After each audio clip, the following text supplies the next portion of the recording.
دیکھیے علماء نے لکھا ہے، کتابوں میں ہے کہ ایک شخص نے خواب دیکھا کہ آپ صلی اللہ علیہ وآلہ وسلم بیٹھے ہوئے ہیں اور ان کی آنکھ مبارک درد سے سوجی ہوئی ہے۔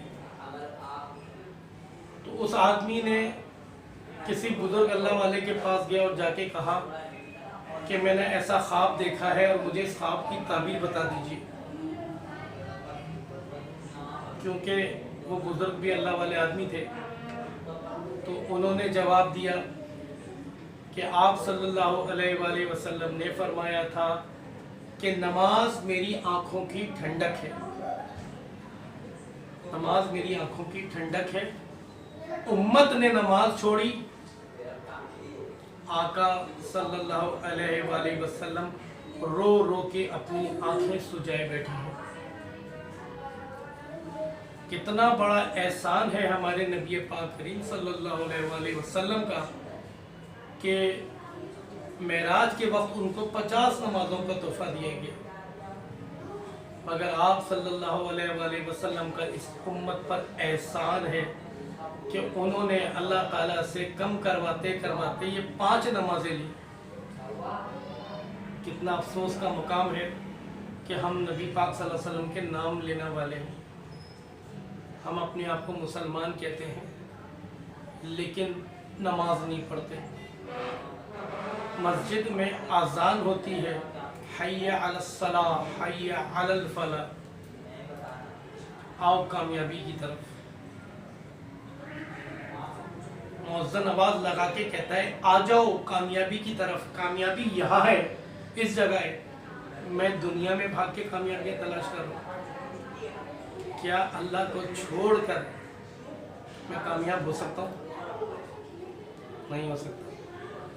تو ضروری ہے کہ میں نماز کی پابندی کروں، جو 5 وقت کی نماز مجھے عطا کی گئی ہے میں اس نماز کی پابندی کروں۔ اور اول تو ہم نماز پڑھتے ہی نہیں ہیں، اور اگر تھوڑے بہت پڑھتے بھی ہیں تو ہماری نمازوں کا حال کیا ہے؟ دنیا بھر کی سوچیں، دنیا بھر کے کاروبار کا حساب کتاب ہم نمازوں میں کر رہے ہوتے ہیں۔ حالانکہ عبادت کے بارے میں، نماز کے بارے میں کیا آتا ہے؟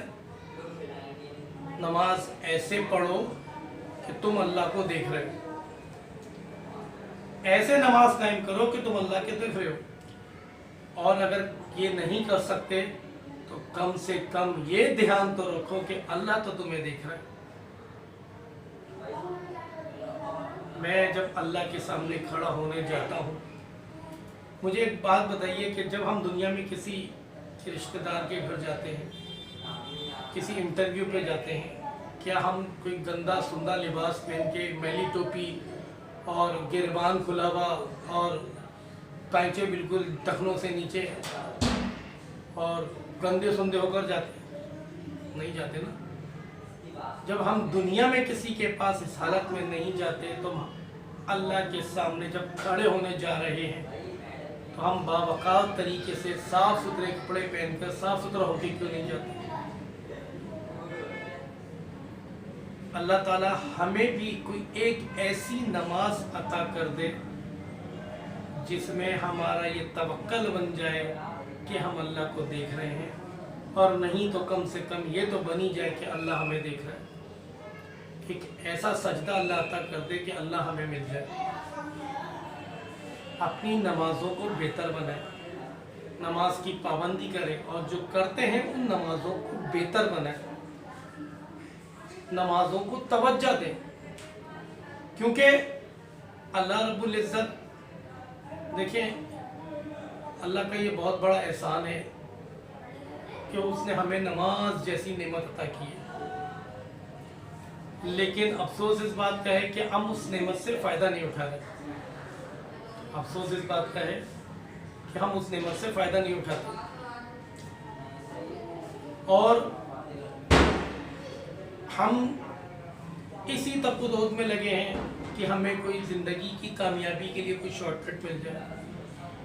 دیکھیے ہمارے نبی پاک کریم صلی اللہ علیہ وآلہ وسلم نے فرمایا ہے کہ اگر تمہارے جوتے کا تسمہ بھی ٹوٹ جائے تو اللہ سے مانگو. جوتے کا تسمہ بھی ٹوٹ جائے تو اللہ سے مانگو. 2 رکعت صلاۃ و حاجات پڑھو اور اللہ سے مانگو. لیکن ہم دنیا کی ساری تدابیر اختیار کر لیں گے, نماز کی طرف نہیں آتے. اگر ہم اپنے پیچھے دیکھیں, جو ہمارے پیچھے لوگ گزرے ہیں, اولیاء اکابرین جو گزرے ہیں, اولیاء گزرے ہیں, صحابہ گزرے ہیں, ان کی زندگی کیا تھی؟ نمازوں کے لیے, نیکیوں کے لیے حریص تھے, ایک دوسرے سے سبقت لے جانے والے تھے. ہمارا حال یہ ہے, ہم دنیا کے لیے حریص ہیں ایک دوسرے سے.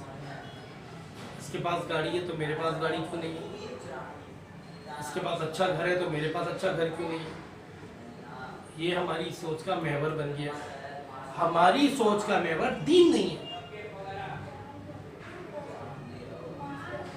اگر آج ہم اپنی سوچ کا محور دین بنائیں اور اپنی زندگی کے ایک ایک معاملات کو اللہ کے آگے پیش کریں, اللہ ہمیں دنیا میں بھی سرخرو کر دے گا اور آخرت میں بھی سرخرو کر دے گا.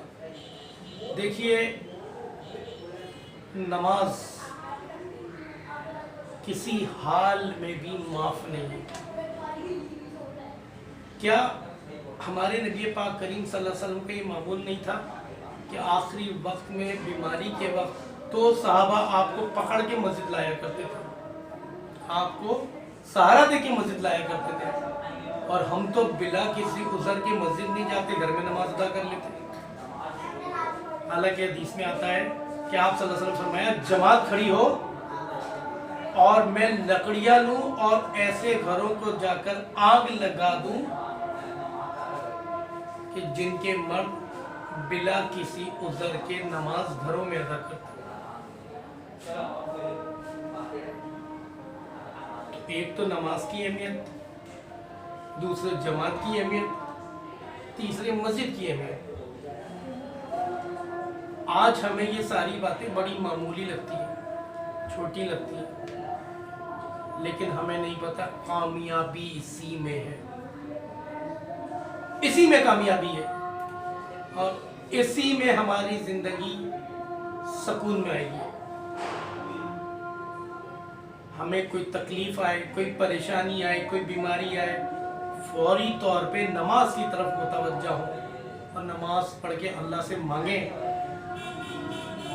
اور کہیں اللہ تعالیٰ سے کہ یا اللہ میری یہ حاجت ہے تو پوری کر دے.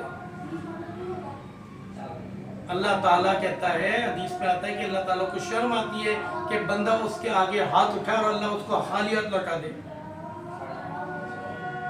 لیکن ہماری زندگی تو تدابیروں میں گزر جاتی ہے, ہماری زندگی تو چاپلوسی میں گزر جاتی ہے.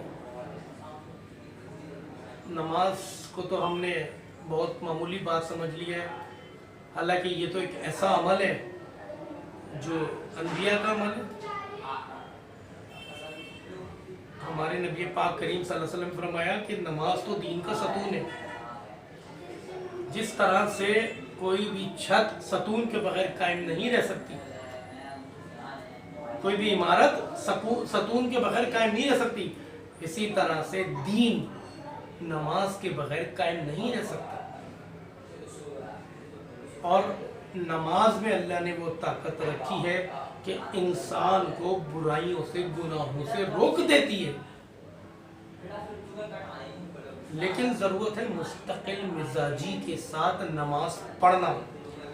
نماز میں دل لگے یا نہ لگے, نماز پڑھنا اور اللہ سے مانگنا کہ یا اللہ میرا نماز میں دل لگا دے, مجھے کامل نماز ادا کر دے. تو اللہ سے دعا کیجئے کہ اللہ تعالیٰ مجھے, آپ کو, ہم سب کو کامل نماز پڑھنے والا بنا دے, نماز کی پابندی کرنے والا, نماز کی اصل روح کو سمجھنے والا بنا دے. اور دیکھیے, اگر نماز کی روح کو سمجھنا ہے تو اللہ والوں سے جڑنا پڑے گا, اللہ والوں سے سیکھنا پڑے گا. اللہ تعالیٰ ہم سب کو ان باتوں پہ عمل کرنے والا بنائے. اور جو کوئی کمی کوتاہی اس بیان میں رہ گئی ہو اللہ تعالی ہم سب کو معاف کرے۔ وآخر دعوانا والحمدللہ رب العالمین۔